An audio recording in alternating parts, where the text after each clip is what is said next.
Okay, so if you're an Etsy seller, you know the feeling all too well, right? The sales roller coaster. Some months are absolutely incredible, and then crickets. It can be so frustrating, but what if you could actually turn all that unpredictability into a stable, reliable business? Well, today, we're going to break down the 4-pillar framework that the top Etsy sellers use to do exactly that. Does that sales chart look painfully familiar, like a wild ride you didn't sign up for? You are not alone, I promise. Most sellers find themselves in one of two camps. Either you used to have consistent sales and they've just vanished, or you've never really had that consistency to begin with, and you're wondering if it's even possible. Well, here's the good news. It is absolutely possible. The solution lies in understanding these 4 foundational pillars. And I'm not just talking about any shops here. We're talking about the ones that consistently pull in over $10,000, even $15,000 a month. They use these pillars to build their empires, and you can too. All right, pillar number 1 is all about diversification. You know, probably the single biggest mistake that leads to that unpredictable income is relying on just 1, 2, or maybe 3 hero listings to carry your entire shop. It feels great when they're selling, but man, it's a huge risk. This right here, this is what we call the danger zone. If your shop's revenue looks anything like this, you have to ask yourself some tough questions. What happens if Etsy deactivates one of those top listings, or a new competitor swoops in and undercuts your price? What if your supply costs suddenly double?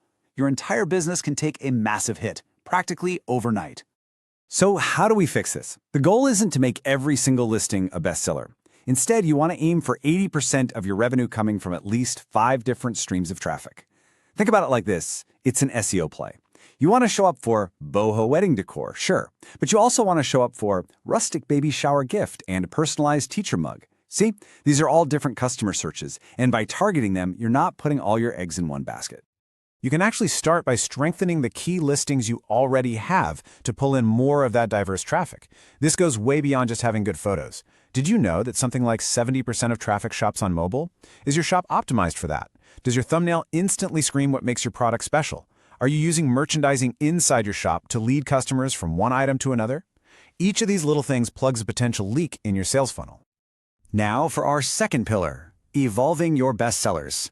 Now this one might feel a little counterintuitive because you might think having the same top-selling product for years is a sign of stability, but honestly, it's often a warning sign.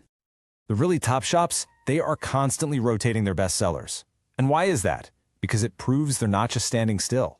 It shows they're successfully expanding their product mix, they're jumping on new trends, and finding new opportunities. Your strongest seller at the end of this year, it probably isn't even in your shop today. Think about that. It really all comes down to this. If your best seller from 2 years ago is still your top seller today, you're not stable. You're coasting. And in the crazy, fast-moving world of e-commerce, if you are coasting, you are slowly shrinking. You've already missed out on chances to grow. This brings us perfectly to pillar number 3, which is a really major mindset shift for a lot of sellers. Instead of constantly, frantically chasing brand new customers, the most stable businesses focus on selling more to the customers they already have. We're talking about something called LTV, or Customer Lifetime Value. Now, don't let the acronym scare you off. It's a super simple but incredibly powerful idea. It's just the total amount of money a customer spends with you over time.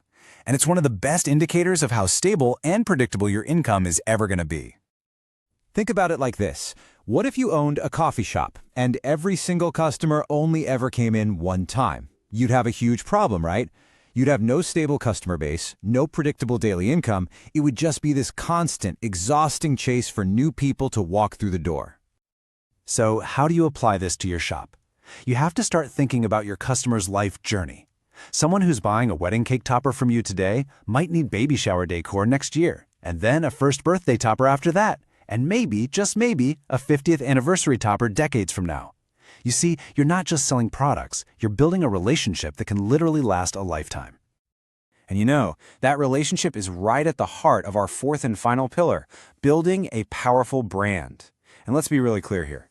A brand is so much more than what most people think it is.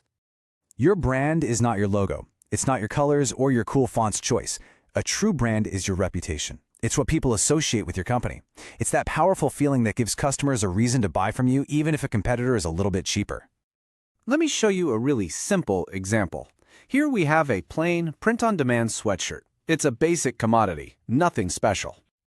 But now, watch what happens when you photograph that exact same sweatshirt, but on a model who looks chic and is carrying a Chanel bag. All of a sudden, you're building a brand through association. You are pairing your simple product with an iconic luxury brand, and you benefit from that connection. It's no longer just a sweatshirt, it's part of a lifestyle. So there you have it. Those are the 4 pillars. When you start to put them all together, they create a blueprint, a real path to move you from just hoping for sales to intentionally building a predictable, stable business. Here's your framework for consistency. Number 1, diversify your revenue drivers so you're not so vulnerable.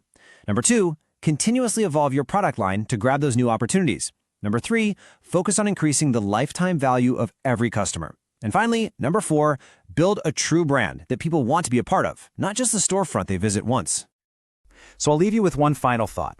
I want you to take a really honest look at your shop today and ask yourself this one question. Are you just building a collection of listings, or are you building a brand? The answer to that question is going to define your entire future on Etsy.